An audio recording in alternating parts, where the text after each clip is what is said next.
All right, finally, y'all, we're to Sunday, Monday, happy days. Tuesday, Wednesday, happy days. Thursday, Friday, happy days. The weekend comes, the cycle hums, ready to race to you. all right. So here we go. Happy days. Remember, I talked about that at the beginning of this thing. So let's look at popular culture in the 1950s. Okay, at the bottom of page 590.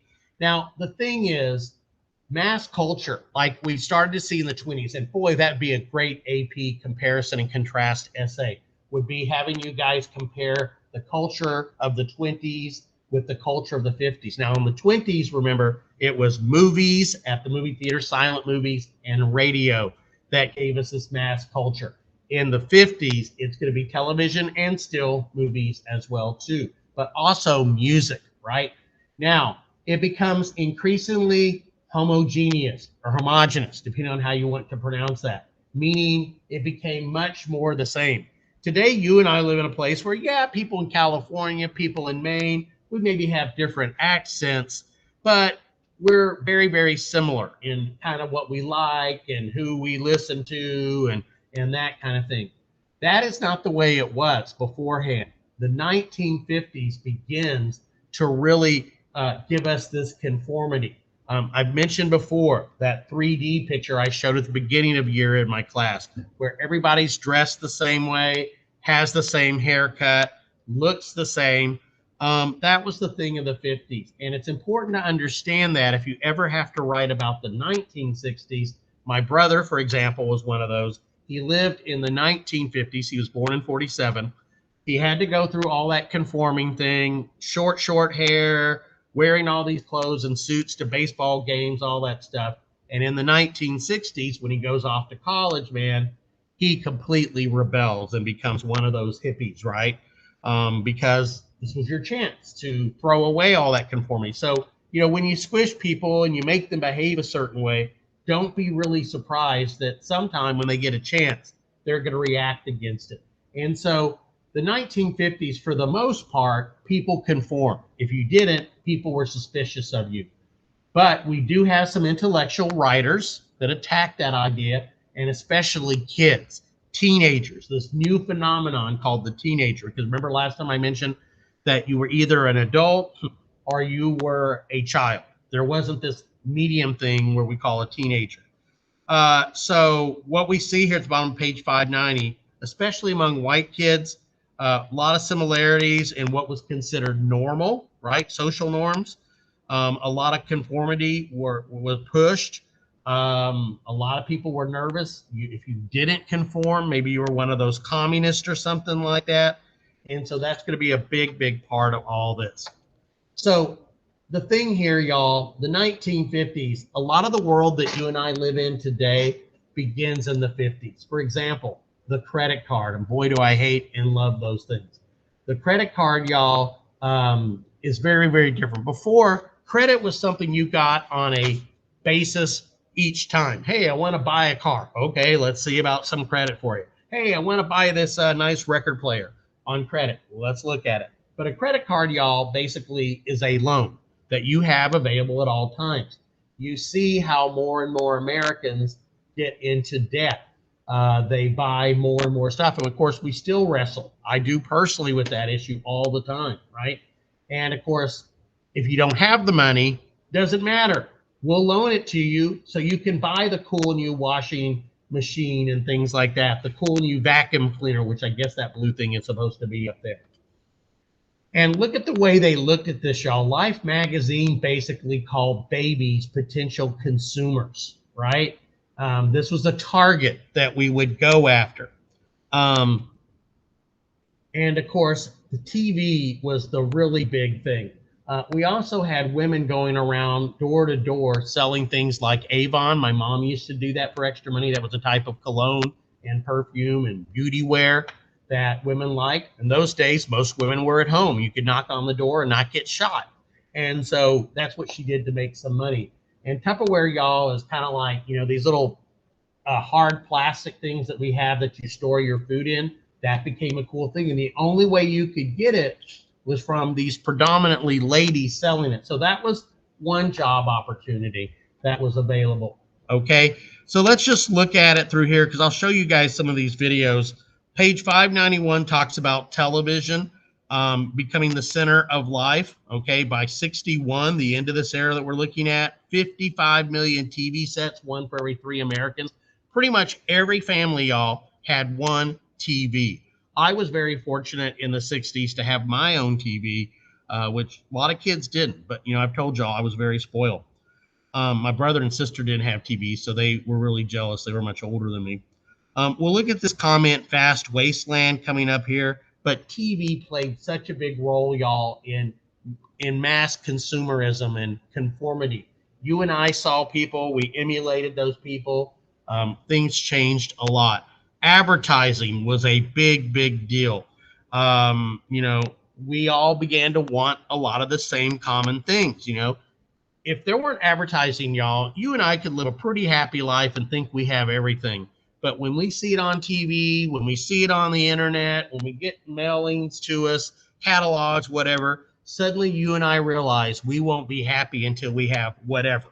And advertising, which had really kind of taken off in the 20s, becomes scientifically devious in the 1950s with the availability of credit cards and stuff like that.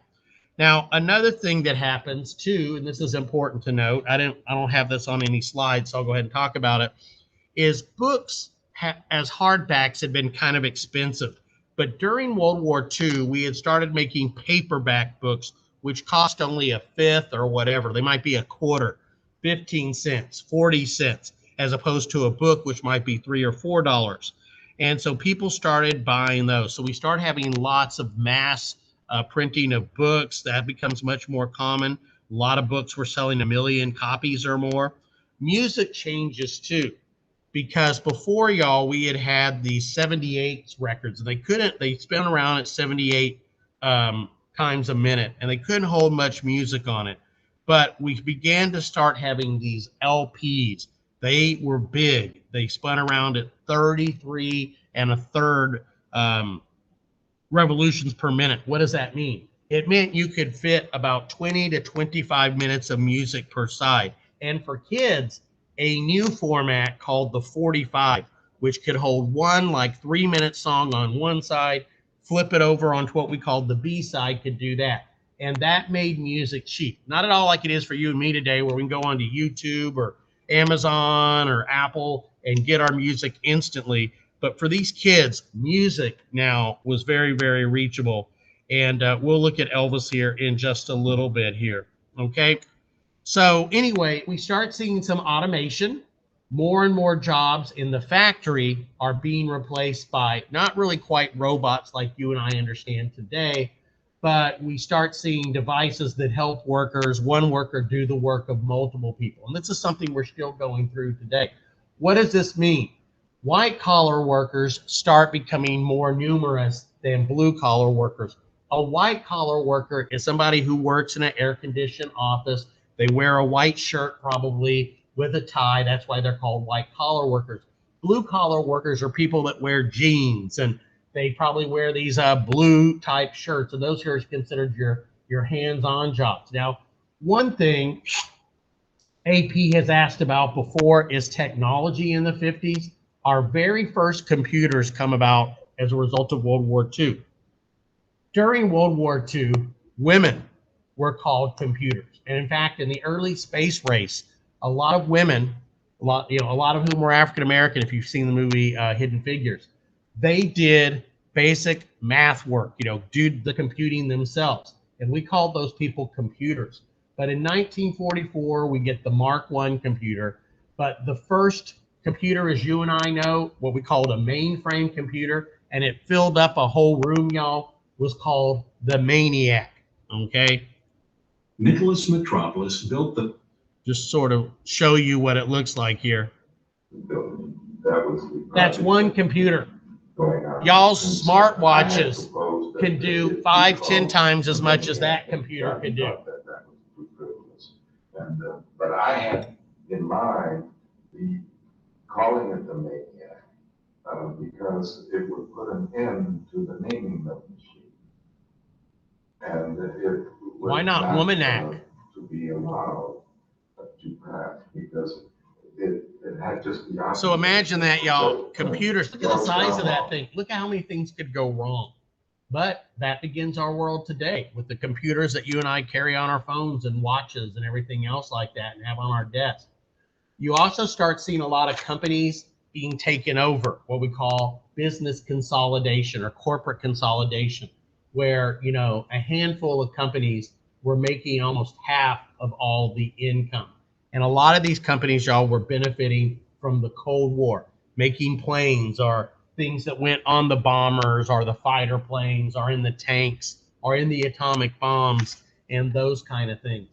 Now, women more than ever are starting to work. As you see, more and more women are choosing to work or are being kind of forced to work because maybe their husband isn't bringing in as much money. As we'll start to see in the 1960s too, divorce became easier to get. And as a result, some women were forced to go to work. Other women were choosing to give up the traditional jobs or keep them and take on another job working outside the house. Like I said, my mom had worked during World War II in factories when my dad was gone and before she had my sister and brother. But when that was over, she began to work in, you know, doing, like I said, Avon or Tupperware, little things to make a little bit of extra money. Now, some things about women, and if you look on page 592, it talks a little bit about this. You know, a lot of women weren't able to work because of the fact of this baby boom. You know, every 10 or 12 months, boom, another baby, which meant they would be raising babies pretty much for most of their young lives. And a lot of people, especially in movies, supported this idea of women as mothers mainly, or even as sex objects, wives, okay, that kind of view. And movies and TV shows, as I'll show you, kind of reinforce that idea. But more and more women, after they had raised their kids, decided to maybe go into work, or some of them even started delaying getting married and would work maybe a few years. Also, colleges, you know, began to start admitting more and more women. There were women's colleges, but you start to see the men's colleges start to welcome women as well too. Although sadly, for some of these women, and this is not my saying, this is the way they viewed it. Some of them would go to college for, quote, the ring. Now, what did that mean? That meant that they would go to college in hoping to meet a man who was going to college, who was going to be successful. So they were going to college all to get married. And sadly, that was what some people expected of women when they sent them off to college. So let's look at it here. Women had an average of 3.8 children. They made only on average, if they, you know, 60% of what men did. They were not allowed to be part of the military, remember? I mean, they were allowed to be part of the military, but not to fight in combat. And you guys know that doesn't change until really the century that y'all are born in. Women were expected to be stay-at-home moms, raise the kids, be there for the husband. And I'm going to show you a couple things that might infuriate some of y'all here, you know, or watching this, about the traditional view. Now, one of the most classic y'all can mention, if it comes up and you're writing about women in the 50s and 60s, mention June Cleaver. Now, June Cleaver was the mother on a TV show called Leave It to Beaver. And she really symbolized the role that a woman was expected to have. I'll show you some clips later. But she, every day, she worked at home, right? She did the job. She cooked, she cleaned, she did all that. When the husband came home, she had a nice drink for him to sit down. When she vacuumed the house, I kid you not, y'all, she wore pearls and high-heeled shoes and a nice dress because she had to look good at all times. That was sort of her job, okay? Now, let's see if I can get some of these videos to work here. There's June. You see the famous pearls? Do you see that outfit? She was always in the kitchen. In fact, there's a scene, I think I maybe had on the PowerPoint, where little Beaver, who looked just like my brother as a kid, my poor brother was always called Beaver because of that. The father and Beaver and his brother or outside, and basically he's like, Dad, why do we only cook outside on the grill and Mom only cooks on the inside? He's like, well, that's where women belong. They belong in the kitchen. And men, we cook outside. It goes back to caveman times, and talks all about that. Every day, more and more people are discovering something extra in smoking pleasure. Raleigh? Oh, no thanks. I have a pack. Well, I didn't know you'd switch. I just did. Why? I got embarrassed borrowing yours. Besides, I like that Raleigh taste. Oh, don't do that. Why not? The coupon. Save the Raleigh coupon. What for? What for? So a woman's commercial trying to get them to smoke cigarettes. Here's one that will get some of you. Oh, no. What's wrong? Oh, it's just coffee again. That side of legislation makes better coffee than this. Ed, really? Husband giving the wife a hard time about her coffee. Coffee tastes terrible. Whack. Mr. Baker, please help me. Carol, what's the matter? My coffee. Ed says he gets better coffee at the police station. Why not try new instant Folgers? Instant Folgers? Oh, I said new instant Folgers. Not the same, not the old crap. I mean, Fresh stuff. fruit. It's made from fresh fruit coffee. Then they actually turn that fresh fruit coffee into new instant Folgers. Tastes good as fresh fruit because it is. Fresh fruit. Mr. Baker, I'll try it. Wow. Hey, Sarge never made coffee like this. New Instant Folgers taste good as fresh fruit. I like it better. Oh man, I might even, take you out this weekend on a date, honey. Good as fresh fruit. Making good coffee for me. So that's kind of the image, right? And we'll talk about like flight attendants when I talk about the 60s and that kind of thing. TV was the big thing. TV was usually live, y'all. I don't know if you guys have seen the movie The Ricardos, Life with the Ricardos, or whatever it is. It's basically about the story of Lucy. And they filmed these things live.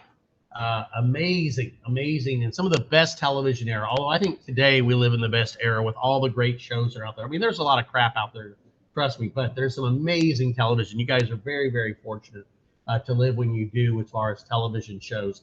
Also, though, this was a big criticism. A lot of the shows were perceived as too intellectual, required too much thinking. In fact, the very first Star Trek pilot was perceived as too sci-fi, too mental, and they wanted more drama, more excitement, more villains and stuff. And they had to redo it with different actors to get the Star Trek that you and I know now. And so the criticism is that networks began to lower the quality. They shot for the lowest common denominator. Instead of like carefully well-written dramas and news shows, you start seeing, soap operas, very violent shows, game shows, sports shows. And I do want to just mention this. This was one of the few examples of distrust. Now, this guy just recently passed away. Herb Stempel, I think, is still alive.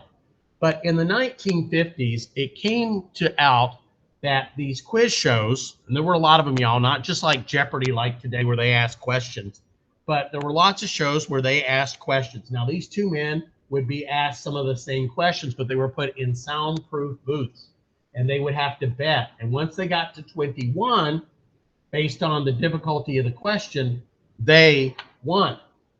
And they would turn off the air conditioning in the booth to make them sweat. What came out, and Stempel was the one that revealed it along with another guy when he was told to lose. Now, he was popular for a while. Like you guys have seen on Jeopardy, some of the people get these runs and they're going really well, and you come to start hating and wanting them to get beat, right? Well, Stempel was doing well, winning a bunch of games, but then they decided, no, dude, you're going to have to lose. This new guy, he was handsome, he was blonde, he was from a good family, college educated. In fact, he was a college professor. And they told him, you're going to have to miss this question. And eventually it came out. We had hearings on this. My mom was even on a game show, and the game show got canceled, and they told her that she'd gotten an answer wrong when, in fact, she'd gotten it right. And it was all of this stuff, y'all, was a big, terrible scandal. And basically, the responsibility of the quiz show people was, look, we never said these shows were real.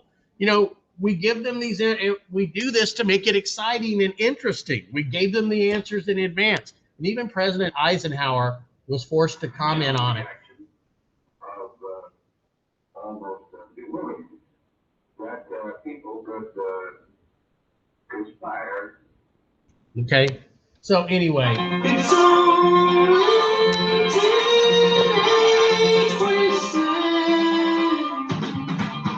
Okay.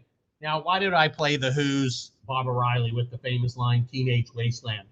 A lot of critics, remember, and AP loves when you guys can mention little subtleties, little differences. You know, TV was, like we said, this great invention was really dumbing down the population. But a lot of people liked it, but there were critics. One of them was a man by the name of Newton Minow, or Mino, I'm not sure.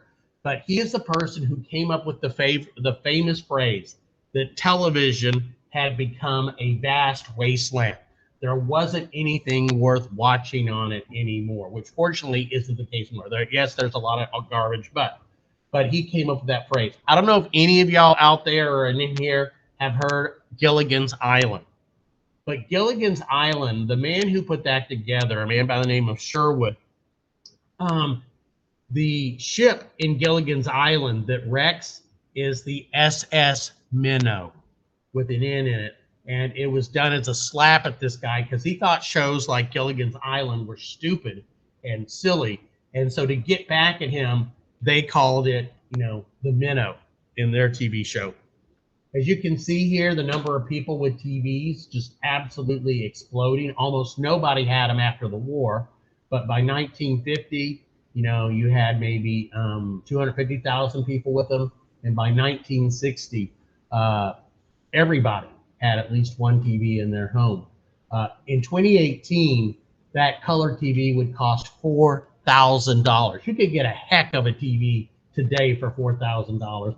We even had dinners and I remember as a kid, when my parents would go out on a date or go to a party, I would have to get a babysitter. And they would have two little dinners. They came in tinfoil things.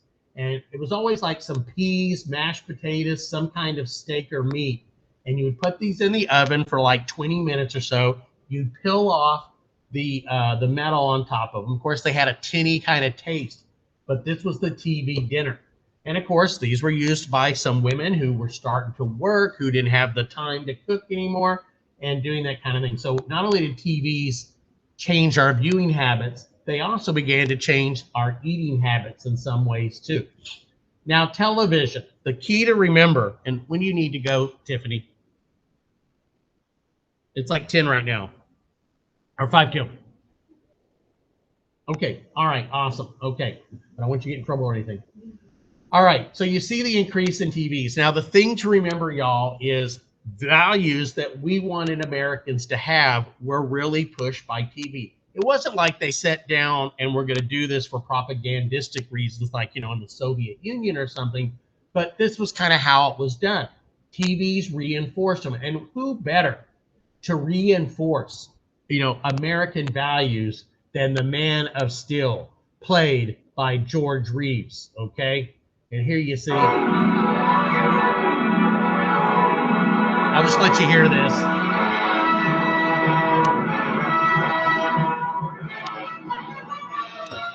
Faster than a speeding bullet. More powerful than a locomotive. Able to leap tall buildings at a single bound. Look, up in the sky. It's a bird. It's a plane! It's Superman. Yes, it's Superman. Strange visitor from another planet who came to Earth with powers and abilities far beyond those of mortal men.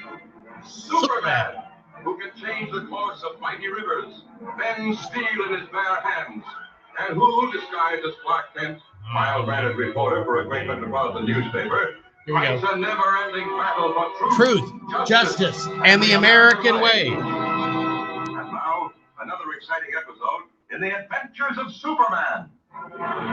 So truth, justice, and the American way. And of course, bullets would bounce off this guy. Basically, he was wearing colored underwear. The poor actor got typecast And I'll just tell you one little quick kind of sad story about this guy, George Reeves, who played him. He had to go out and push the show at malls, right? And supermarkets. He'd go out there to advertise for the show dressed up in his tights.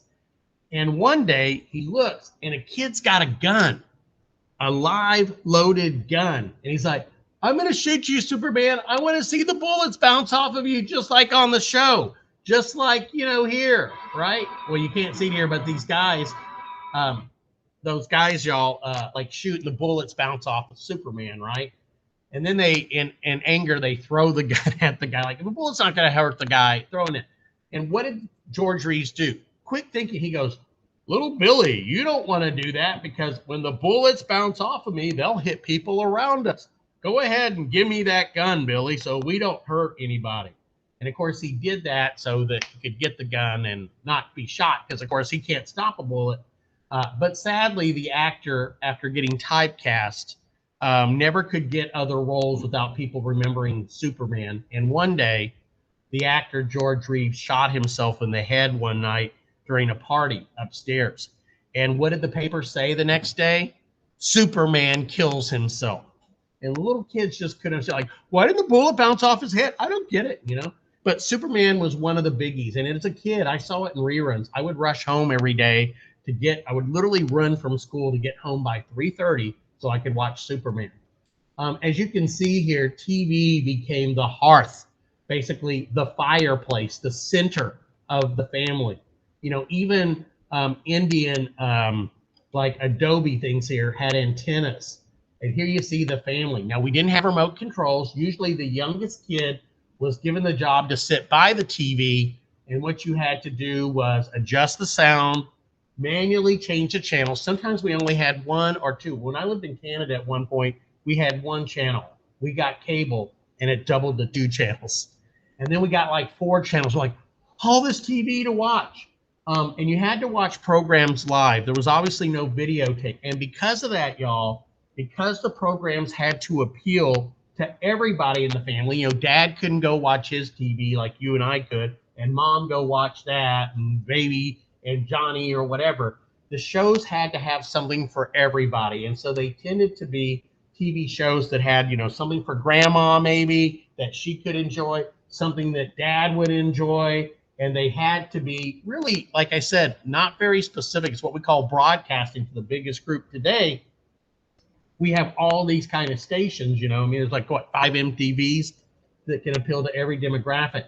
The shows really glorified, put the best image on the family and on how families should be. A very, very important show. And also, by the way, very, very good and culturally important was the I Love Lucy show with Lucille Ball.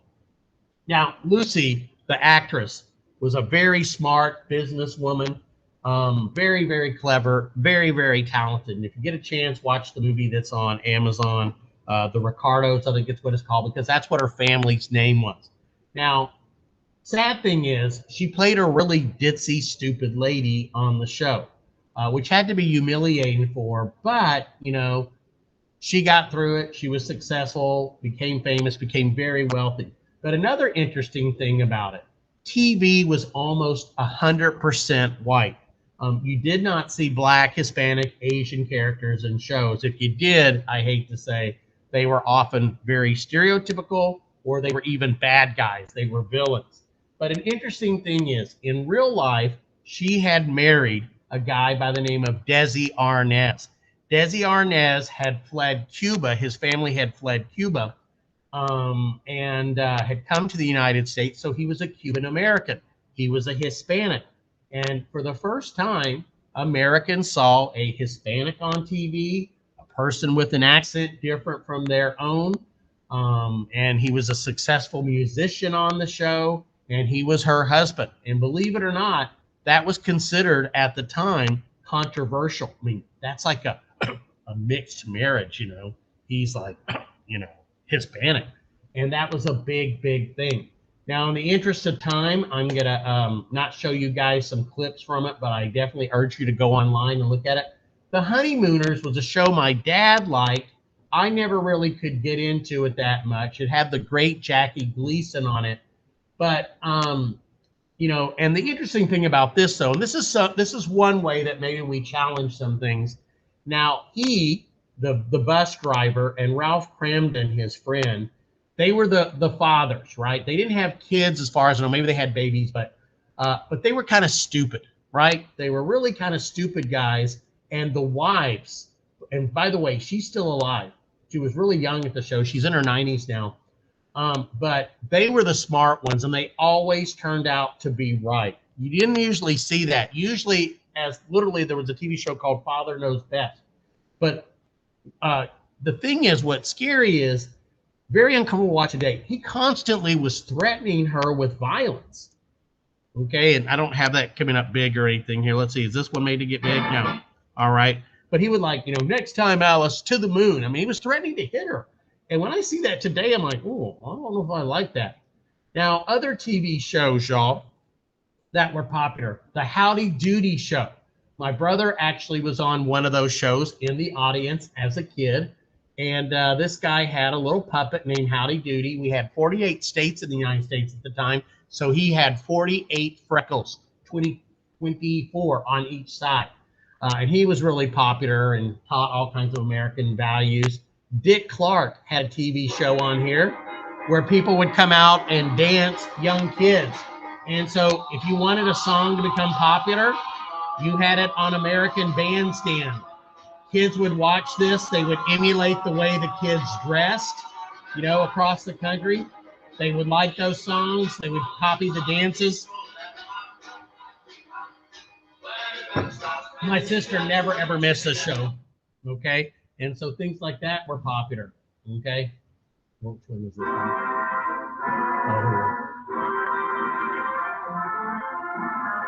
the Howdy Doody Show. This is a kid's show. There's Howdy Doody. He's a puppet. There's Buffalo Bill. There's Clarabelle the Clown.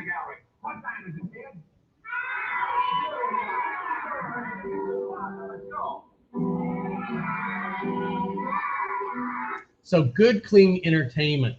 And in other TV shows, y'all, they always push the thing that, for in the most part, except the Honeymooners, the dad knew best. Father knew best.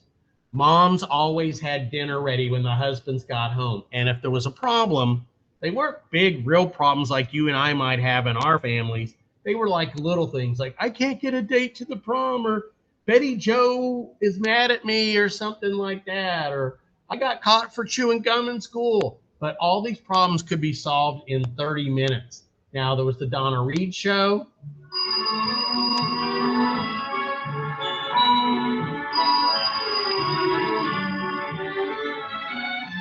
I had a big crush on her as a kid, I gotta say, y'all. Seeing this in reruns. See? She's got the lunches prepared for her kids. And the husband heading off to work. Got her makeup perfect and everything ready to go. Okay. And then we had, as I mentioned, Leave It to Beaver. Here's the one I think I was telling y'all about.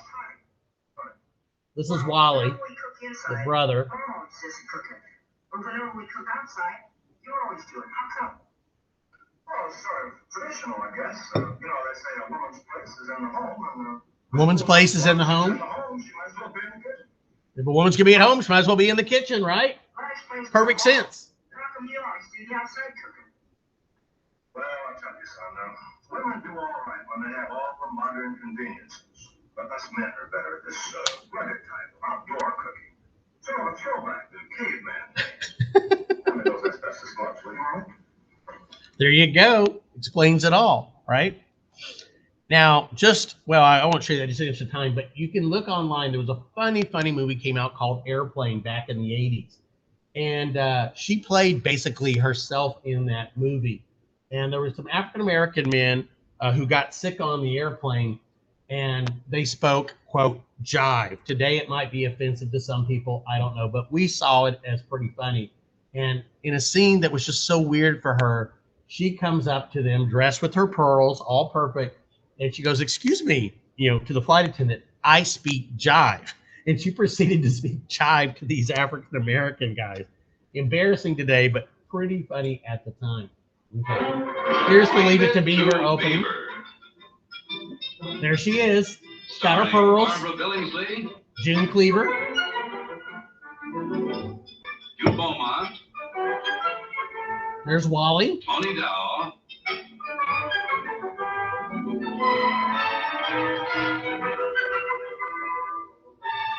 And Jerry Mathers as the Beaver. And like I said, my poor brother looked just like him and got lots of grief. Oh, here's the scene. But anyway, all right. And here we see a show, y'all, that literally, if you remember one, besides Leave It to Beaver and June Cleaver and her pearls and all that, Father Knows Best. The very title, y'all, says it all. The father always knew what was right. His daughters and son and mom and his wife always made stupid mistakes. But the father always knew what was best for everybody. And then we had a real life, before the reality TV shows, y'all, there was an actual family who had a TV show. Now, it was completely staged. It really wasn't them living their normal life. All of it was filmed and made up. And Ozzie and Harriet, and this is a name to remember because many people grew up thinking this is the way life should be. If their life didn't turn out like Ozzie and Harriet on the show, or Beaver's family, or Father Knows Best family, or Donna Reed, something was wrong with them. But what's ironic is Ozzie and Harriet themselves weren't really very happy together in real life. One of their sons became sort of a drug addict and ended up dying on a plane crash after becoming a rock star. And Ozzie and Harriet actually ended up getting divorced. So even that was a sham, but we believe that that was the perfect way that you should live. You also had very manly TV shows like Davy Crockett, who played both Bess Parker, played both Davy Crockett, and he also played Daniel Boone. Kids went crazy to buy coonskin caps. That song became really popular. They taught very manly values. And today, a lot of critics blame some of our problems with guns, saying that these TV shows, these Western TV shows, really pushed that all problems could kind of be solved with weapons, right? Whether it's a flintlock musket of Daniel Boone and Davy Crockett, the same guy played both, or the nice little 6-shooter of the Lone Ranger and Tonto, his faithful sidekick, who actually, to the credit of the network, was actually a Native American. How often did that happen back then? Because usually white people or Asian people would play Native Americans. That was one job Asians could sometimes get, sadly, in the early Hollywood. There you see him on his trusty steed, Silver.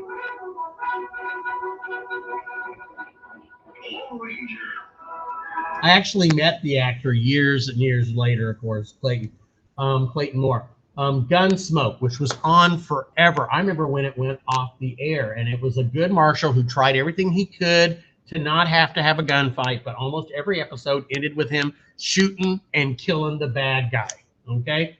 And The Rifleman, man, check out the opening of this. Pretty doggone scary.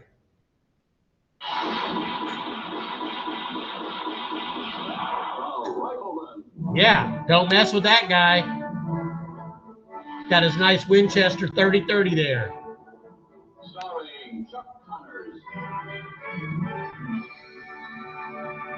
So a lot of kind of violence. Now, the car, y'all, I don't know if this is any in there, but cars were you, okay? I don't know what it is today that kind of defines a person. Maybe the way y'all dress or do, maybe your type of phone or something. But in the 50s, the car really said who you were. There were families that were Buick families. There were families that were Chevrolet families.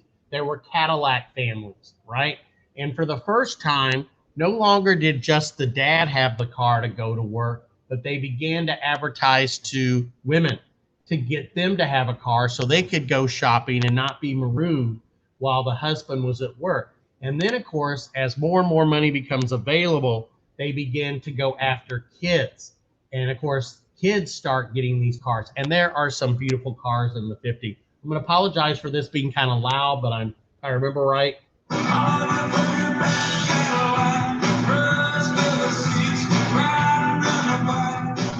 Chevrolet Bel Air, 57 Chevy. Corvettes, Thunderbirds,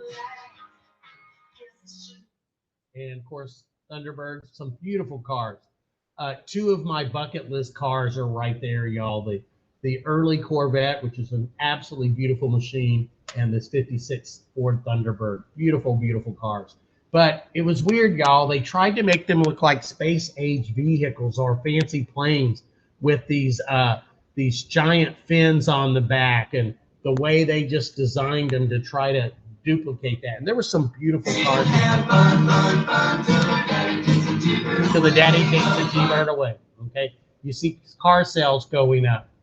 And the other thing too, y'all, is cars are going to play a really big role in making us more homogenous, just like TV did, just like the movies and music does.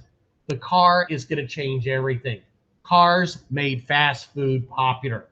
If we had more time, I would go through and show you some of that. But for example, in San Bernardino, California, where my parents were living in 1955, I wasn't quite around yet. These brothers, named the McDonald's brothers, offered a really different kind of thing. You could come to the counter. There wasn't even seating inside. You'd come to the counter and you would order the food, and you didn't have a lot of options. You could make a lot of substitutions, but you could get a hamburger for 15 cents and you could be out of there really quickly. And eventually a guy by the name of Ray Kroc comes around and he buys this franchise. And of course, it becomes the McDonald's you and I know today. But that was made possible by cars. People could drive there, they could get their food and get out of there. So drive-ins in the form of food places, kind of like the Sonic is today, if any of you use Sonic, was popular. Also, not hotels, but motels. Motels, y'all, stood for motor hotel. Because people were on the road now, they would need a place to stay at night. Howard Johnson's. Here you see the original McDonald's menu, y'all. Hamburger for 15 cents. Cheeseburger, now that's going to cost you an extra 4 cents. Fries were 10 cents. Milk shakes, that was like 20 cents. Root beer, coffee, Coca-Cola. I think they also offered hot dogs, which I don't think they do anymore. Okay. Commercials that just kind of pushed this kind of life. And once again, you know, the beauty of a fast food place, what determines whether they make it or not, y'all, is consistency. McDonald's does a great job on that. I've eaten McDonald's, y'all, like on 4 continents, okay? And it almost always tastes the same. That's what their goal is, because if I'm traveling, I don't know the good restaurants, right? I just go, oh, I have a McDonald's at home. I like that. This McDonald's is probably going to be the same thing.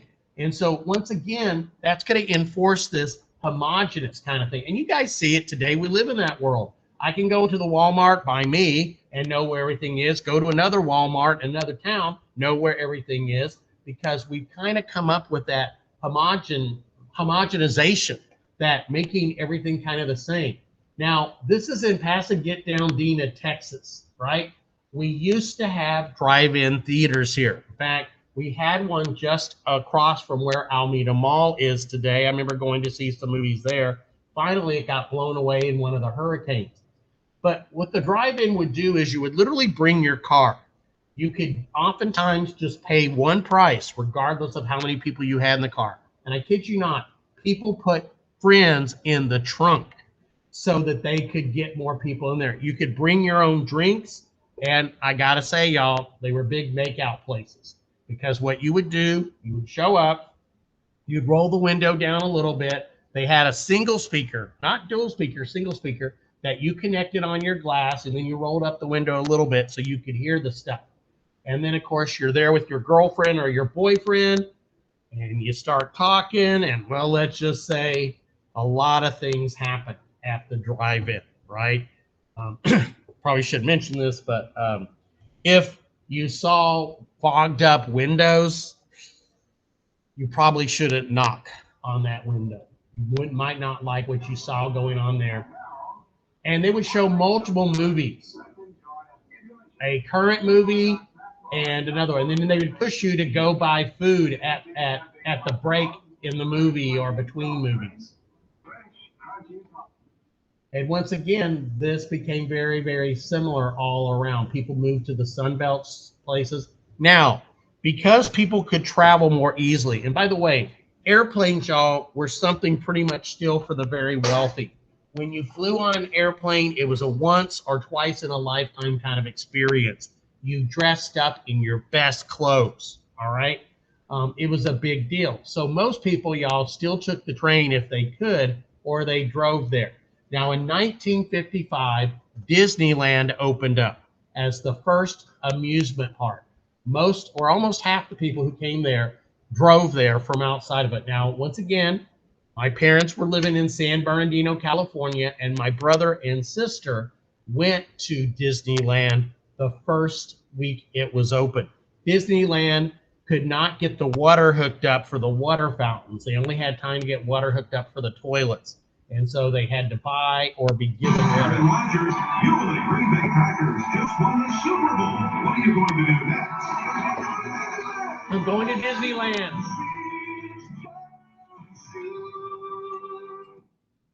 Okay, everybody's kind of dream as a kid. And Disneyland offered Main Street, which was just slightly smaller than real life.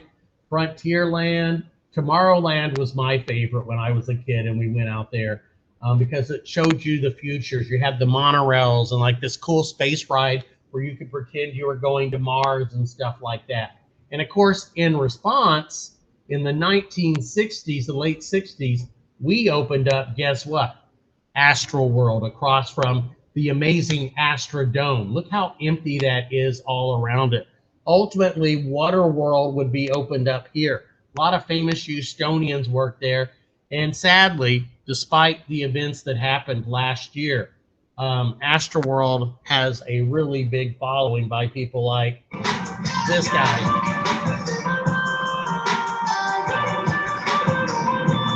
And you guys know the tragedy that happened with the Astroworld show just last year with what 10 people dying.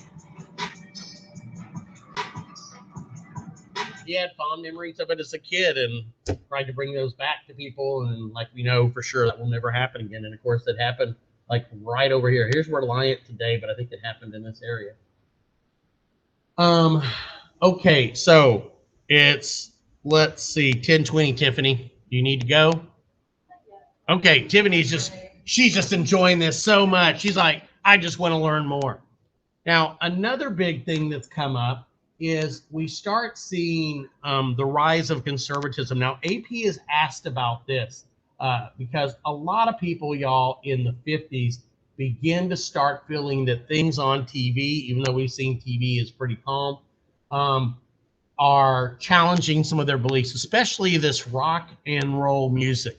Rock and roll music really terrified a lot of these people, even comic books that they thought were teaching values opposed to their own. And so we see the growth of evangelical Christian churches. They too are going to use TV to do ministry on TV. You're going to have people called tele-evangelists, where they could reach in one time more people than they could reach in a lifetime by using this medium. Also, we start seeing religious conservatives start getting involved more politically. And this is going to culminate in the 1980s with what's called the moral majority, where you had people who were very upset about the 60s, where anything went in the 60s. People who get very, very nervous and upset about Roe versus Wade, which permitted abortions. And they're going to start being very supportive of the Republican Party. And some people allege they come to dominate the Republican Party and make it much, much more conservative than it had been. And AP has asked about the rise of conservatism, and a lot of it can be traced back to the 50s. So a lot of people, y'all, until 1950, people weren't going to church or temple or synagogue or mosque or whatever. But by the end of the 50s, 75% of people not only went, but they belonged to a church. They claimed to be religious. TV was used to do it. So why did this happen? Well, people were worried about the Cold War, about the possibility of nuclear disaster. And you want to believe in something. You want to believe there's a God out there that maybe will keep that from happening. A lot of people, y'all, were made very, very nervous by all this consumerism, pushing that the most important thing in life is to have stuff, to buy stuff. And so this consumerism and commercialism, I forgot the A there, the status seeking, having cars, having bigger TVs, what people call today Jonesing, right? You got to keep up with the Joneses. If the family next door gets a car, I got to get a new car and a better car. They get a TV, I got to get a bigger TV. That kind of thing. They take a trip, I got to take a trip. There's that kind of peer pressure or family pressure. And a lot of people thought we were losing our way. And as a good indication of this, you guys could use if you had to. In our Pledge of Allegiance that we say at Dobie every day, you guys know there's a part of it where we go, I pledge allegiance to the United States of America, and then you say one nation, and then you say under God. That was not in the original Pledge of Allegiance. That was added by President Eisenhower in the 1950s. He heard a minister at Gettysburg, where he had a home, talking about, hey, we need to have God mentioned in our pledge. And so it was added, and that was something that was accepted by most people at the time. And of course, this is the big thing. In the 1970s, in response to Roe versus Wade, the case about abortion, that made abortions legal in the first 3 months of a woman's pregnancy, a lot of Americans are going to be opposed to that, opposed to a lot of the pornography that was available in magazines like Playboy and Penthouse, which got going Playboy in the 50s, but Penthouse in the 70s or something. Some of the movies, the R-rated movies, the X-rated movies, a lot of them got very, very nervous and wanted to do something. And like I said, rock and roll bothered a lot of folks as well too.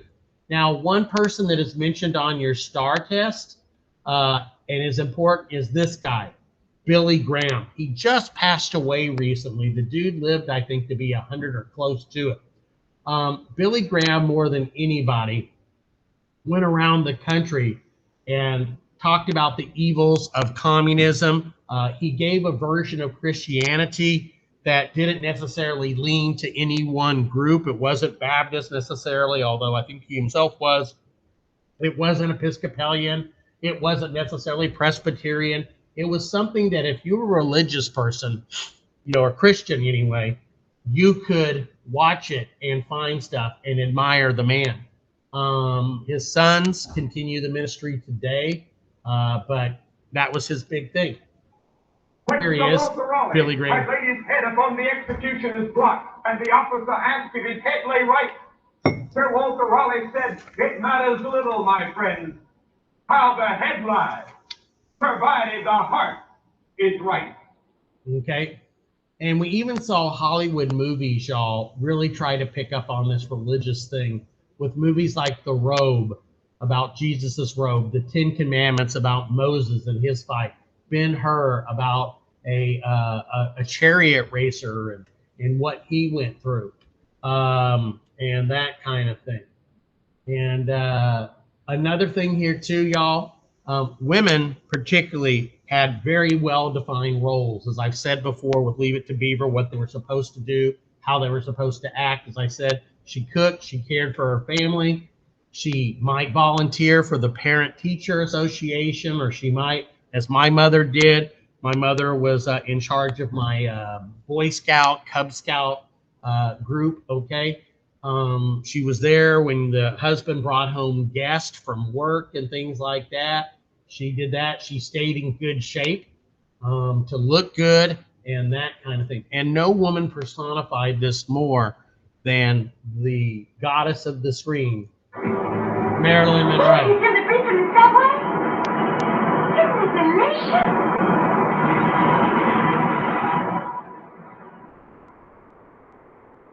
Sort of cools the ankles, doesn't it?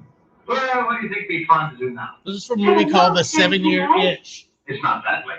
The thing is, I have a strict day tomorrow. I really have to get to sleep. What's the... I'd love to talk more about Marilyn. She's one of my very, very favorite actresses and very complex, very tragic figure, as you guys know. Eventually, she is believed to have committed suicide, although some conspiracy people think she was murdered. And there you see her in that scene from 7-Year Itch. That was considered a really scandalous scene, and in fact, actually led to her breakup with the great baseball player Joe DiMaggio. They got divorced largely because of that scene. He did not like her showing her legs and everything else to people in a movie. Okay, provider, protector. Okay, and let's see here. All right, and now I will mention this. This is in your not necessarily your AP curriculum, but it's in your AMSCO thing there. Now, we had this view that people were behaving just like the people on TV. You know, men and women were loyal to their mates. They were waiting till they got married before they had sex and all that kind of thing. And then a book came out, actually 2 books, that really, really shocked people about how people were behaving in their bedrooms and acting. Now, in 1948, a man by the name of Kinsey writes what's known as the Kinsey Report, but it was called Sexual Behavior in the Human Male. And he had interviewed thousands of people, and they had told him basically their history, their sexual history. And then a few years later, he put out another book about how women behave, okay? Sexual behavior in the human female. And notice here, not a single author is a female. They're all guys, okay? And some of their findings, a lot of people were messing around before they got married. It was also very frequent that people were messing around on their wives or their husbands. We didn't think that was the case. It didn't look like it on TV, but that was life, okay? And many people got mad at this. They didn't like being told. They thought this guy is assaulting the family. He's going after the basic unit of society. And the thing is, if you come to believe that people are doing this, right, you're going to think it's okay. And more people are going to do it. So basically, he was making it okay for people to engage in behavior that parents at the time were teaching their kids not to do, and that you weren't expected to do when you got married. Okay. All right, that's it. Go back. Yeah, let me go back here. So if you remember the Kinsey Report, okay, that'll be sufficient.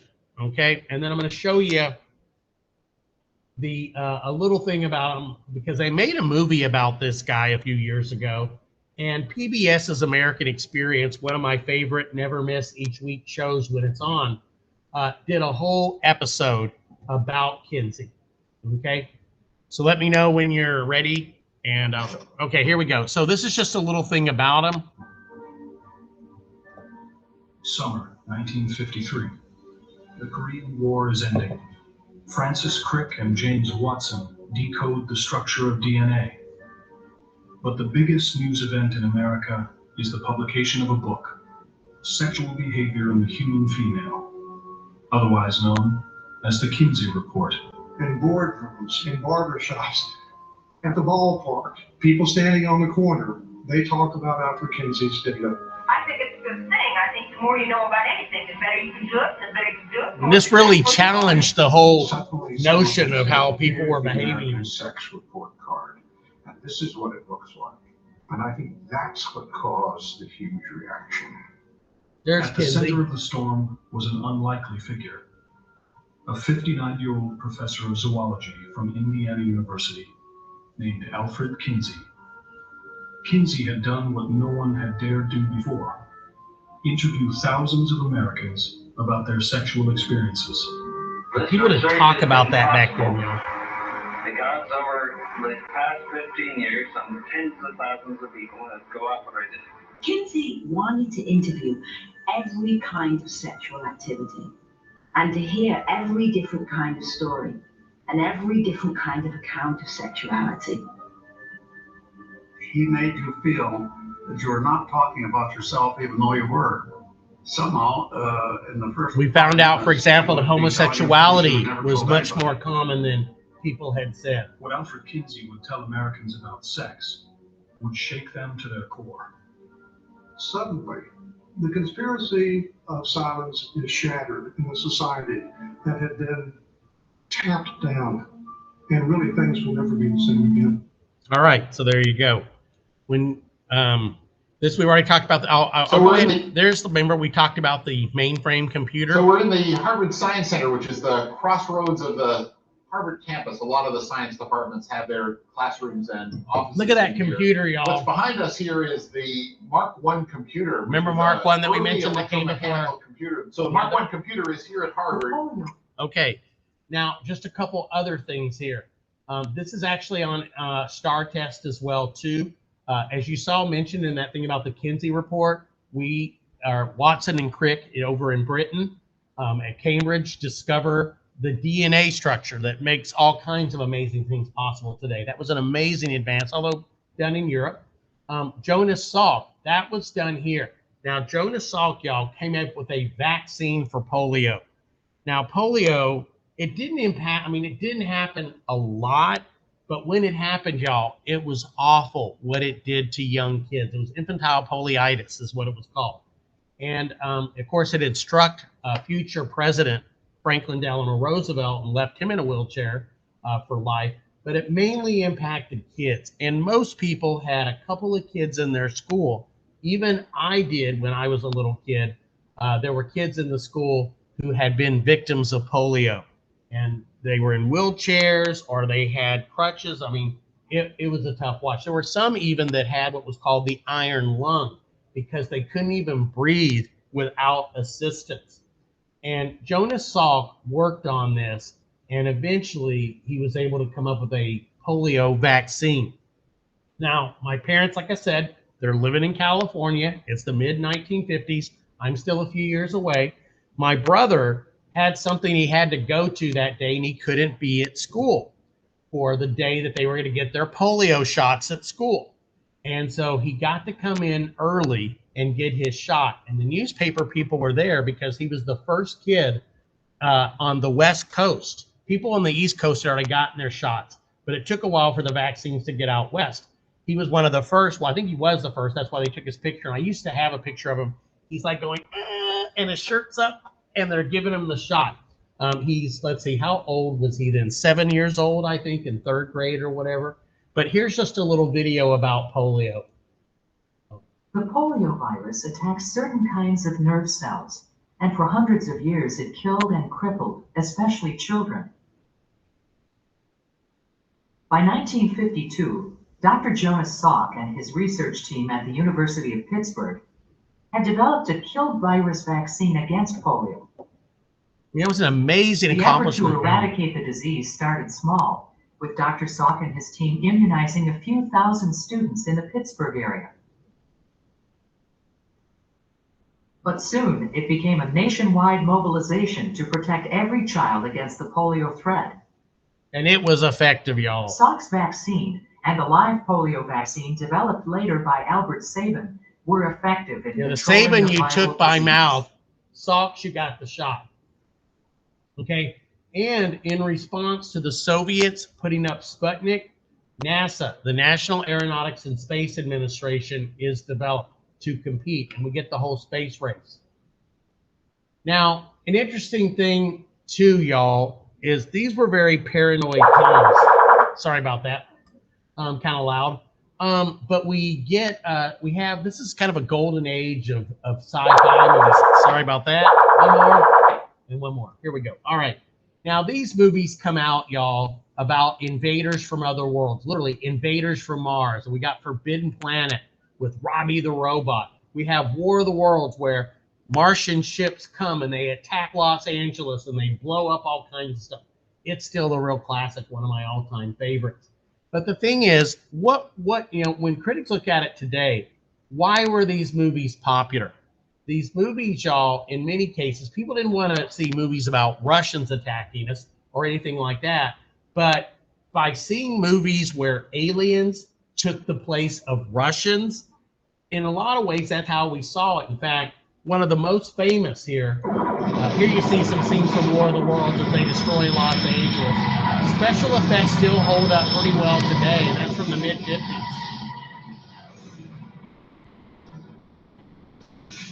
Okay, terrifying people.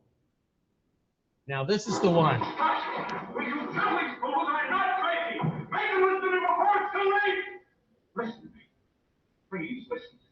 If you don't, if you won't, if you fail to understand, then the same incredible terror that's menacing me will strike at you!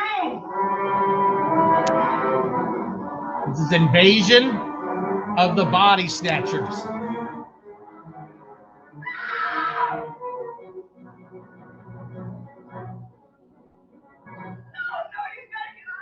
Now, if you go to sleep, these aliens have a pod, and the pod absorbs you and basically takes over your brain. To a giant super scope screen.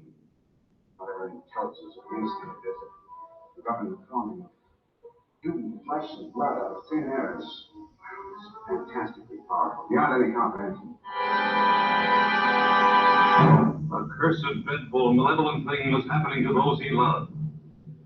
This isn't just an ordinary body. I never saw one like it.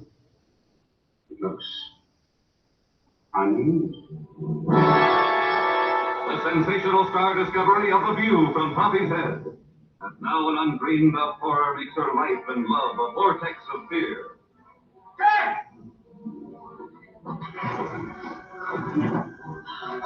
Now see the pods? Where do they come from? I don't know. And it's never really explained where they come from, but they take us over. And we become kind of robotic-like people with no emotions. You're forgetting something, Miles. What's that? You have no choice. From city to city, an incredible historical comic thread. As the unimaginable becomes real, the impossible becomes true. Oh, here's the famous scene where he breaks the fourth wall.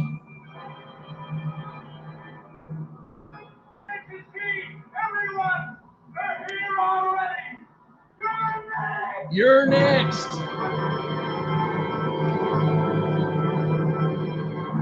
Now, the guy who wrote it, the guy who directed Invasion of the Body Snatchers, said it wasn't meant to be an allegory for the communists, but pretty much everybody's accepted that, because think about it. They come over here, right? They take over our minds. We lose all, all humanity that we have. We have no choices in anything anymore. And if we don't stop them, they're going to take us all over. And so many people in colleges and in history books point to Invasion of the Body Snatchers as the perfect example of that. Aliens, y'all, were really seen as a metaphor for communists, right? And there we see Metin Mutant, used there. This is a movie here where they literally go after Washington, D.C.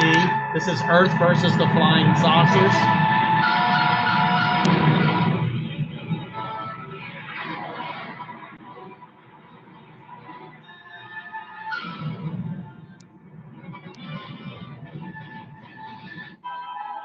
So they're attacking Washington, D.C.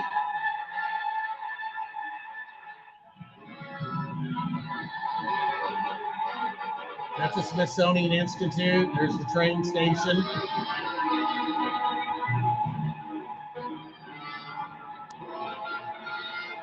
Capitol.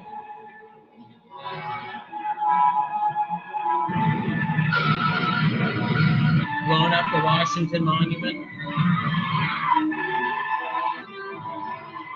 I mean, these were all fears that we had about the Soviet Union, and movies were a perfect example of that. Okay. Now, you still going, Dippity? Okay. Okay. All right. Well, we're going to talk about rock and roll, okay, a little bit. you know, rock and roll was much more rebellious when it came out. It wasn't like the rock today that isn't necessarily rebellious. It's just often, you know, sappy songs or whatever. It becomes popular among teenagers in the 50s. Now, adults were really, really scared about this because, you know, it wasn't like their music. They thought it was one of the big fears. They thought it was something coming either from the communists. They thought it was a communist plot. Some of them did to destroy families and all that. Some people didn't like the fact that it came from the African American community. It had been what was called rhythm and blues that African Americans had had. And so a lot of people didn't like that. And also, a lot of people didn't like the fact of the dancing, the body movements and stuff like that, and the fact that there were black entertainers. And there was a really interesting moment when there was a band. It was Freddie Lyman, and the teenagers were singing. And during the show, he got excited and danced with the white girl. Man, people freaked out, like, what? A black guy dancing with a white girl? And literally the show was not shown in the South. The show was canceled shortly thereafter. That was the big deal. All right. See you. Thank you so much. I may just go ahead and keep on talking and finish this up because I'll get through the Elvis stuff, okay? And I'll post it. Yeah, I'll post it. All right. Thank you for coming. All right. Thank you. Teen rebellion, right? So as I said before, y'all, the word teenager was something new. You were an adult or you were a kid. But in the 1950s, as a marketing thing, we began to target teenagers. And we get that word in there. And of course, one of the big things was what was called race music. That's what some people called what became rock and roll. The name rock and roll was meant to not include what sounded like a black thing, rock and race music or rhythm and blues or whatever. Now, of course, the most famous of these was Elvis Presley. I'll just let you hear Elvis here.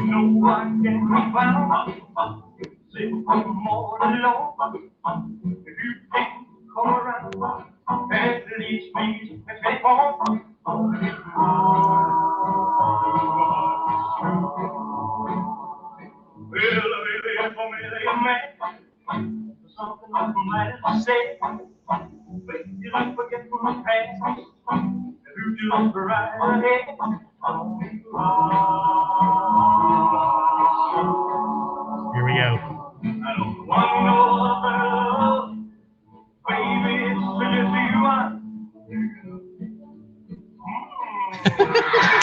Hear those girls go crazy? Love Elvis, y'all. I got to see him perform, and it's still one of the best days or evenings of my life. It was a Sunday afternoon in Lake Charles. I'll never forget that. Amazing, amazing artist, and so fascinating, y'all. Now here he is on Ed Sullivan.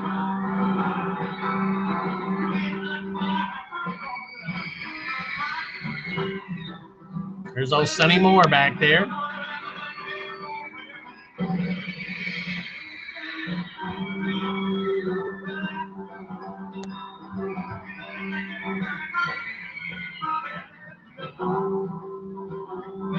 Now, Elvis initially started the gyrations that would lead him to being called Elvis the Pelvis because he was kind of nervous. He did it in a show in Memphis as a young man, and the crowd, especially the ladies, went wild.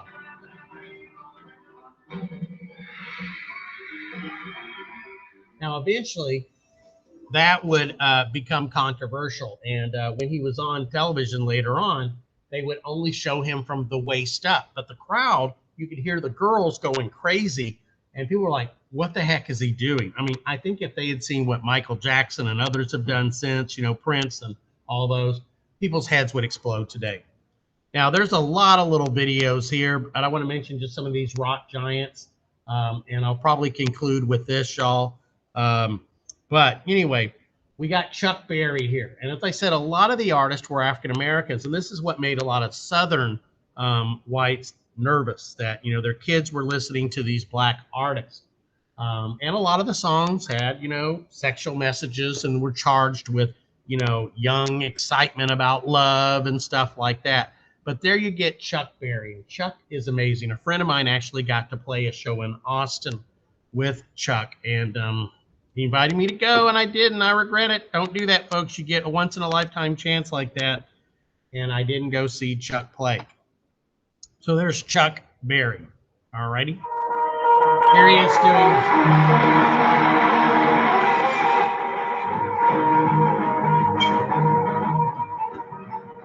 Doing Roll Over Beethoven. Very influential on the Beatles.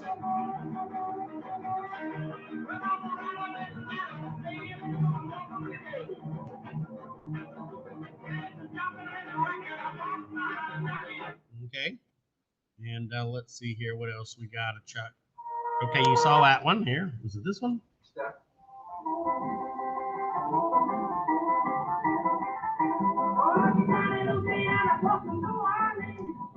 This is actually from the 60s, so Chuck's a little older here.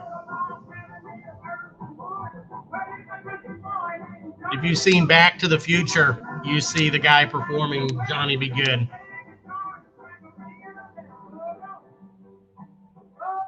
Famous for the duck walk. Okay. Now, from Texas, we get Buddy Holly. Okay. And here you see a picture of Buddy Holly with his famous big glasses. Okay. Buddy Holly's one of my favorites. I really got into him, of course, long after his death, because he died 2 years before I was born in a terrible plane crash. He was with a band called the Crickets. And here's just, let's see.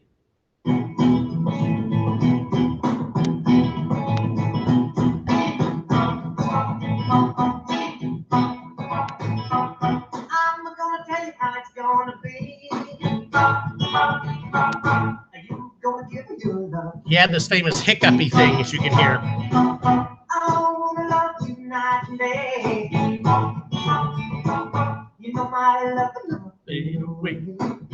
Rolling Stones, Beatles, very, very influenced by him. In fact, the Rolling Stones' first American hit was Not Fade Away. Let's see here. Now, another artist, Richie Valens. Now, to kind of show you how things were, folks, this is a young man. He was just 17. He looks much older there. Los Angeles kid. His real name was Ricardo Valenzuela, right? Well, that was considered sort of too ethnic for the time. And so Ricardo Valenzuela changed his name to Richie Valens to make it more popular. Now, he and Buddy Holly would be on a plane together. It was tough for musicians back then. They traveled by old buses and stuff to shows, and they were traveling up in Iowa, heading up to Minnesota and North Dakota. In fact, my mother-in-law, and I only found this out years later, actually saw the next to the last show that Richie and Buddy did together. What happened was the next day they performed in Clear Lake, Iowa. They got on a plane because they were trying to get there, believe it or not, to do clothes, to do laundry. And the pilot was not really good enough to be flying at night. He had some issues, and the plane crashed and killed Buddy and killed Richie immediately. And so a lot of great music that we would have got from Buddy, a lot of great music that we would have got from Richie stopped. And to this day, this plane crash in February 1959 is known as the day the music died. And of course, inspired the song that you've probably heard. I'm going to see if any of these will play here. Let's see here.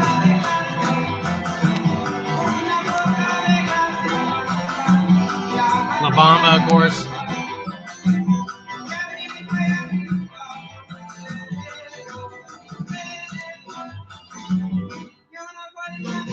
Okay.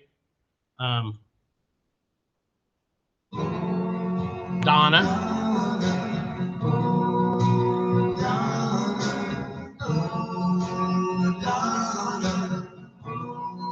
If you haven't seen the movie La Bamba, here you see a scene from that. And this is from the last night concert. Just a bit of a rattlesnake.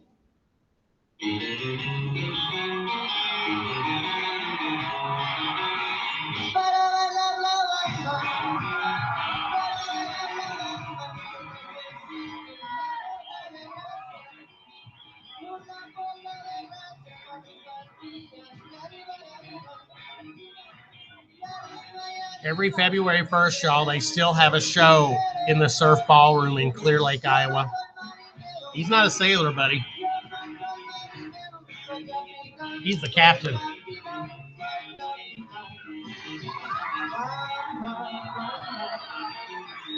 And like I said, in a matter of hours, he and Buddy would be dead. Little Richard was another great African-American artist who just died recently. And boy, was he wild. Beatles loved him. And the Beatles actually backed him up when he toured England. Let's see if any of these, oh my gosh, none of those are hooked up yet. So, and this is what happened. The plane crashed. That's their plane. It hit the ground. Here is their bodies, y'all. A third person was thrown over the fence. Here's Buddy. Here's Richie. The pilot was just all trapped up in the front of the plane. It's awful. I've done a lot of studying and reading about that particular day, but I've not yet been up there on the bucket list to go. All righty. But February made me shiver with every paper I deliver. Bad news on the doorstep. I couldn't take one more step. I can't remember if I cried when I read about his widowed bride. But something touched me deep inside the day the music died. And that was written in response to, of course, what happened there. Now, juvenile delinquency became a big problem, or was seen as a big problem.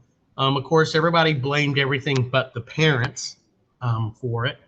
During my own personal feeling is during World War II, with the mothers working, the father's gone off, a lot of these kids were what we call latchkey kids. They basically came home to nobody. They stayed with other relatives or friends. They were bored. They didn't have a lot to do. And some of them, I think, began to get into trouble. And so we see some various books that highlight these. One that you should be aware of that's mentioned in the AMSCO packet is Catcher in the Rye by J.D. Salinger. Here you see a copy of its cover.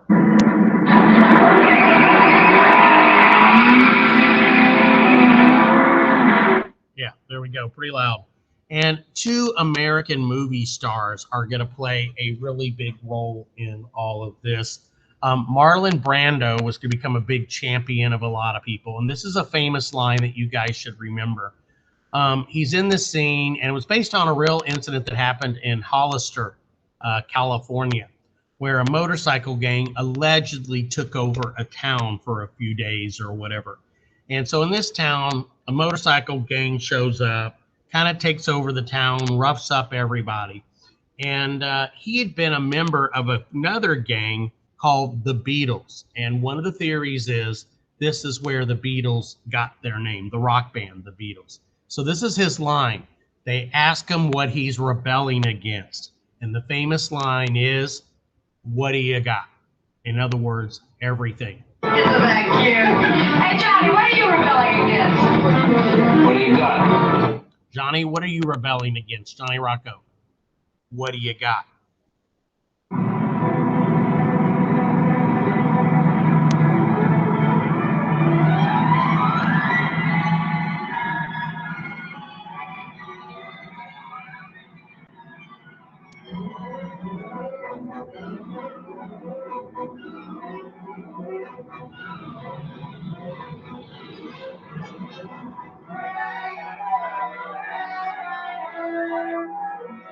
This is the fear people. James Dean was the other one.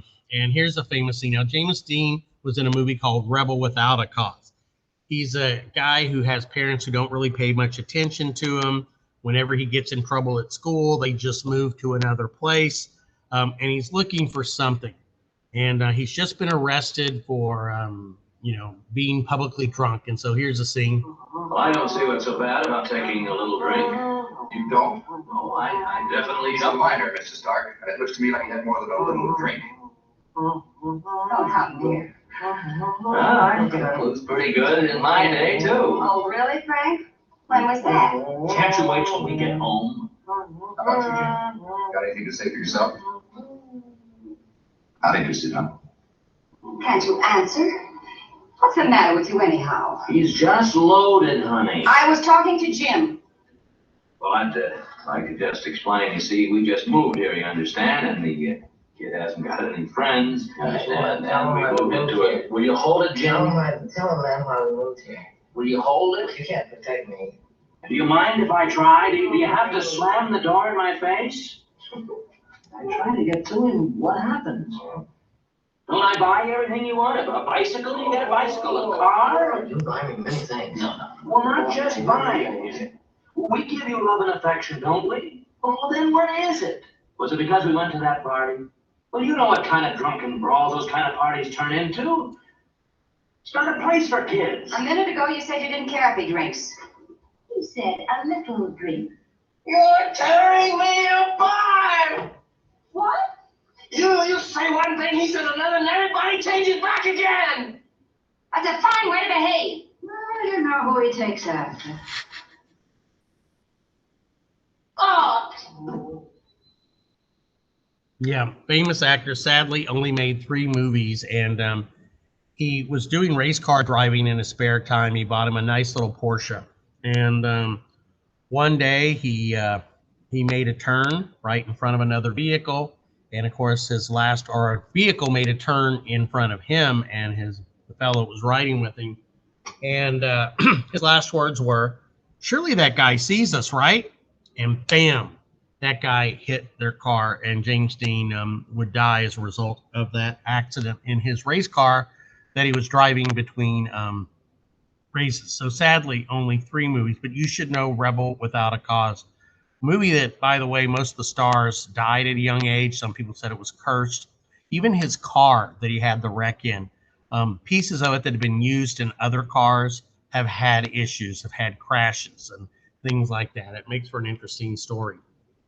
And so here we see 1950s movies, y'all really push this idea that there was an epidemic of juvenile delinquency. I've already mentioned The Wild One with Marlon Brando. Here, of course, we see Rebel Without a Cause, challenging drama of today's juvenile violence. And this movie, Blackboard Jungle. Now, Blackboard Jungle played a really important role because it introduced rock music to a lot of people for the first time, especially overseas. Because to do this movie, they opened it with a song called Rock Around the Clock, which is considered by many people to be the first rock song. And it sounds tame today, but literally, y'all, kids erupted. They tore up seats. It went wild, and it gave from almost the beginning rock and roll a bad name. So once again, it's by Bill Haley. That's Haley, Bill Haley and the Comets. So we're going to see the opening of that movie here, or a trailer of it.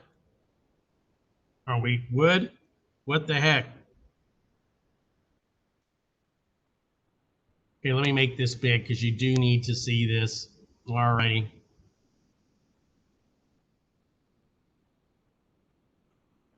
Play full screen. It's supposed to play full screen. What the heck? Why didn't it do it? All right, let's try this again.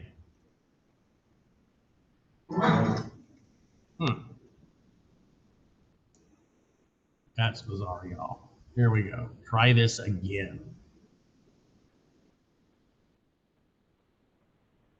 Okay. There's the song. You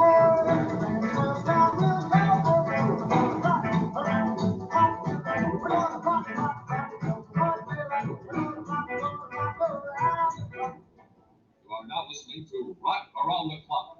This is the theme music from MTM Sensation. Now he's a new teacher. This is his first day. Jungle. Many people said the story could not, must not, dared not be shown. The picture already has the movie in Sidney Poitier, who just died. Blackboard Jungle deals with an explosive subject: the teenage terror in the schools. Teenage terror in the schools. The toughest, the most realistic film since On the Waterfront. It is fiction, but fiction torn from big city modern savagery. Modern savagery. It packs a brass knuckle punch in its startling revelation of those teenage savages. Teenage savages. Schools into a flying jungle. Blackboard Jungle will be the talk of this town. Don't listen.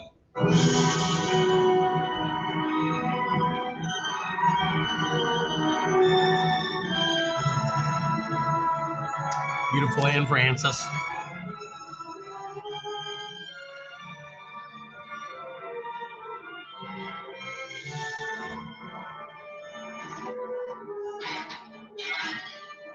Looks like a normal day at Dobie. Librarians being attacked. Kids having to jump out of windows. There he goes. Ah! Well, this is like me every day when I come home, y'all. Turn off the lights. He doesn't want his wife to see the beating he got from his AP U.S. history kids each day. I was being selfish, so I damaged it. I was like one of the bad kids in the class. Yeah, one of the bad kids in your A-push class. The one suspects the other. I was wrong about something else too. What? This is my classroom. You're in it. And what I can teach you, first lesson is don't believe me. No, because just look out for good.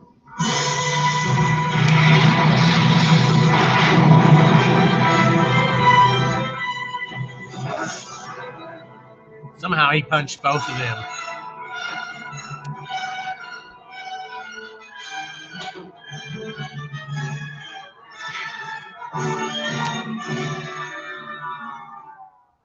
Yeah, that's where a young John Lennon first heard rock and roll music, by the way, y'all. So here we see the cases. They did peak in the 50s, right? There had been a growth of them, but like I said, they tried to find a reason for them. Now, in 1954, a man who would run for vice president and lose with Adlai Stevenson held hearings. Not only had they held hearings on the mafia, but they also began to look at juvenile crime. And he got a guy by the name of Frederick Wortham. Now, Wortham was a psychologist who treated juvenile delinquents in New York City. And Wortham, y'all, said all of the juvenile delinquents he treated read comic books. Therefore, it must be that comic books make kids into juvenile delinquents that are, of course, rock and roll. And he writes a book called Seduction of the Innocent, of which I actually have a copy. And ironically, this guy becomes a hero of comic book people later on and would appear at comic book conventions many, many years later, making money doing so.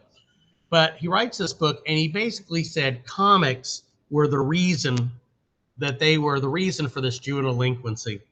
He said Superman was a Nazi. He was a fascist because, you know, he was trying to impose his views on everybody. Batman was a vigilante. And he, by the way, he suggested Batman and Robin were gay. He also suggested Wonder Woman was a lesbian, for example. And, you know, she liked to have that rope and tie people up. So some interesting kind of things there. And he was shocked, and they showed some of them. They brought him some comic book writers.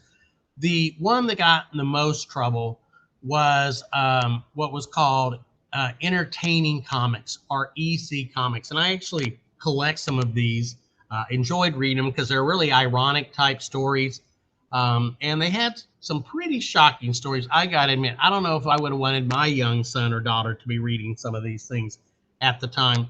But, you know, this one, you know, has a lady's head cut off on the cover. Another one, this little girl doesn't like her mother and she wants to live with her father. So she sets up her mother for killing her new boyfriend. And both the boyfriend, of course, is dead. The mother goes to the electric chair and she gets to go live with the man she wants to live with, her father. Okay.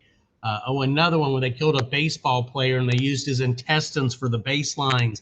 They used his head as the ball, his leg as a bat. So some pretty sick stuff.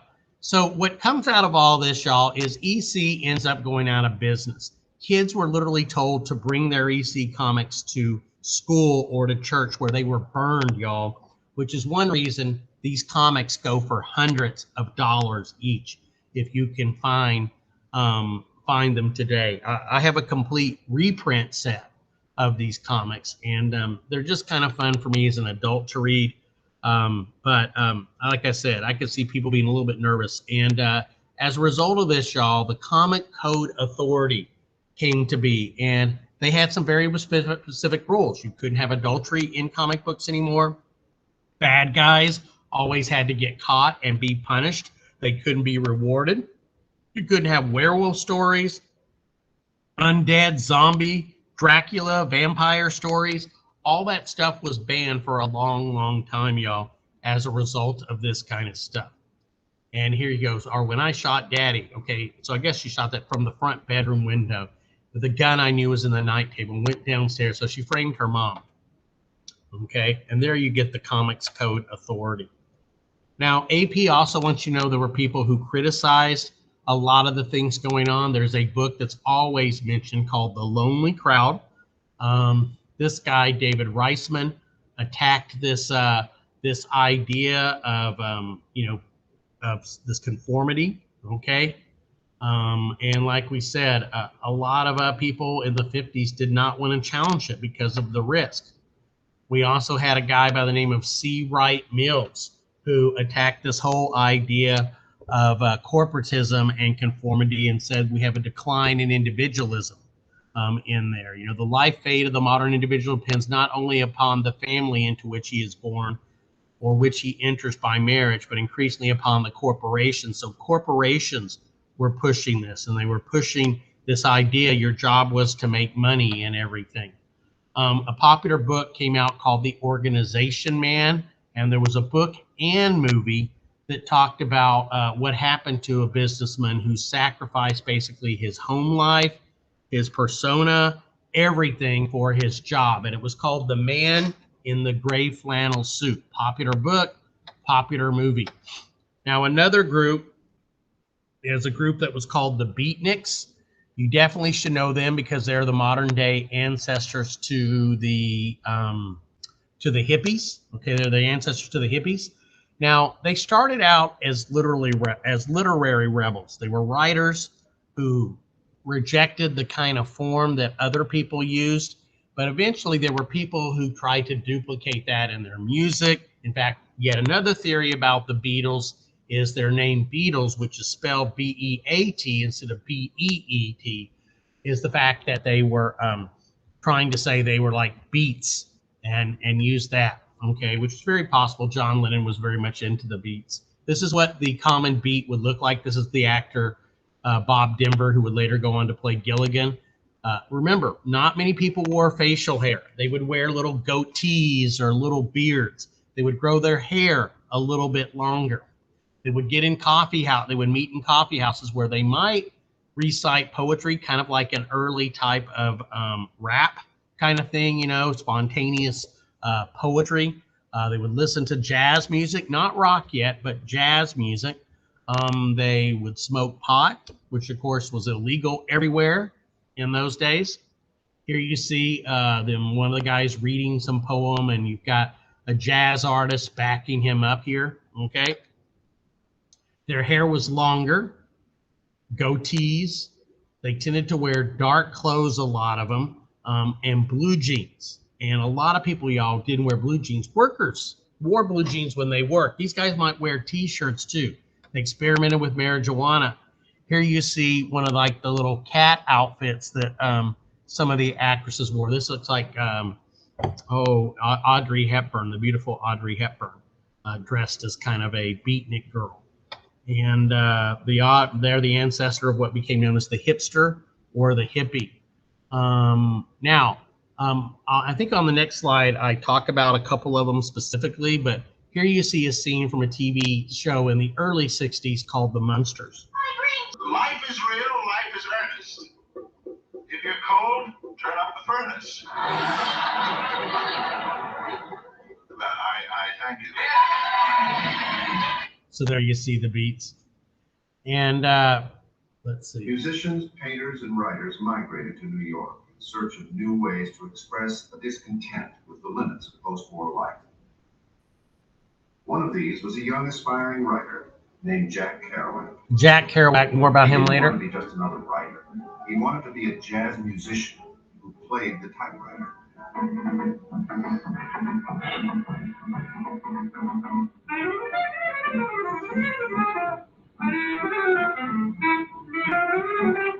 The jazz player that meant the most to Kerouac was Charlie Parker. Charlie Parker. The bird. Kerouac was picking up on the fact that the cadences were like spoken language. They could use those rhythms in writing. So what Kerouac was doing was taking that same kind of Allen Ginsberg is also one of the famous beats. It's the beat generation, it's the yacht. It's the beat to keep, it's the beat of the heart. It's being beat and down in the world, and like old Being beat, down. right? And like an ancient You're beat down. civilizations, the slave boatmen rowing galleys to a beat. Kerouac began picking up on the word beat, drawn from the company together heard at Times Square. Meaning in those days, they get exhausted, worn out, maybe homeless, maybe up all night, not wanting to be hassled.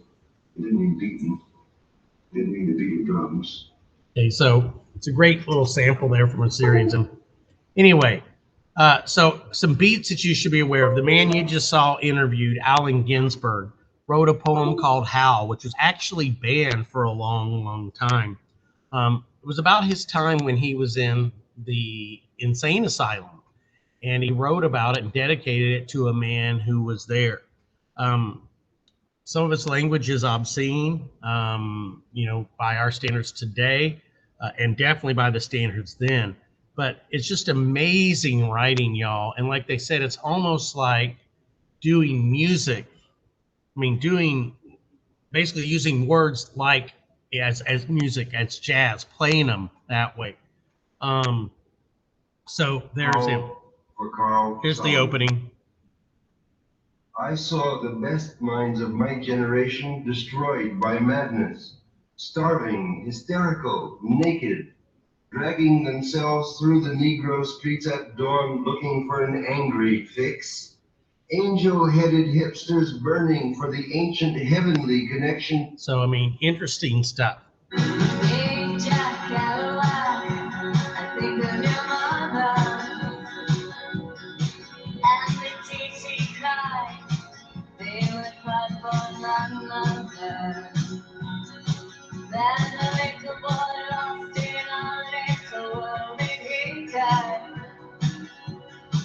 And the day to drag him down, the little boy. Okay, I always get tears when I hear that song. That's by Natalie Merchant and a band called 10,000 Maniacs. And Natalie's just amazing. I could listen to her singing the phone book. But she wrote a song about Jack Kerouac. And Kerouac writes a book called On the Road, basically about his experiences as he traveled across the country. Now, the way he wrote this book is just amazing. And as you can see here, here's a roll. Now, what he did is he got phone company paper that they used to do bills with. And he sat down when he finished his trip, took coffee, probably took a bunch of uppers to keep him going, sadly. But he just began typing. And he only stopped to go to the bathroom. And he just kept on typing. And basically, he wrote the book, y'all, in one long, lengthy section. Kind of like an improvised book, like some people might improvise jazz music, and it's amazing. Now the book I do have an early edition of it that is the same one like that he typed up, but later he would revise it and you'd get a little bit different edition. But the way he uses words, y'all, there's just nobody like that. It's just unbelievable. And so he was a beat. Like I said, these guys became the ancestors to the hippies. They were the rebels of the 50s, and you got to know them. If you could talk about conformity, you've got to talk about the people that wouldn't do it. Now, education in the 50s. Remember, Eisenhower had kind of rejected it for a while. School districts needed much more money to build schools because more and more kids, baby boom, remember, were needing to go to school. California was having to build a school every week to keep up with that. But then, when Sputnik happens in 57, y'all, or 56, I'm trying to remember. When Sputnik happens, we suddenly felt like our educational system did not measure up. And so we passed what's called the National Defense Education Act. And I was a product of this kind of thing, y'all, because what it does is it emphasizes teaching about what we today call STEM. We felt like American kids, all they were learning was about rock and roll and dancing and stuff like that. They weren't learning science. They weren't learning foreign languages. They weren't learning math. And so we really, really begin to push that and require kids to take that in their classes. Okay. And so this book, Why Johnny Can't Read, was one of those that attacked the educational system. All righty. College enrollment too, right? More and more people, especially with the GI Bill, did it. So here's the NDEA Act, and we're finally coming to a close. Yay. Sputnik goes up in 57. There you go. And many people felt like our schools weren't doing their job. We were behind in science. And so we really push what today we call STEM, you know, engineering, science, math. Also, we wanted our kids to learn more about geography. We wanted our library books and stuff to be much better. You know, trying to give loans to kids so they could go to college. This is where a lot of that begins. More federal support to improve elementary and secondary education. And so these are all big steps to take place. So that is it, y'all.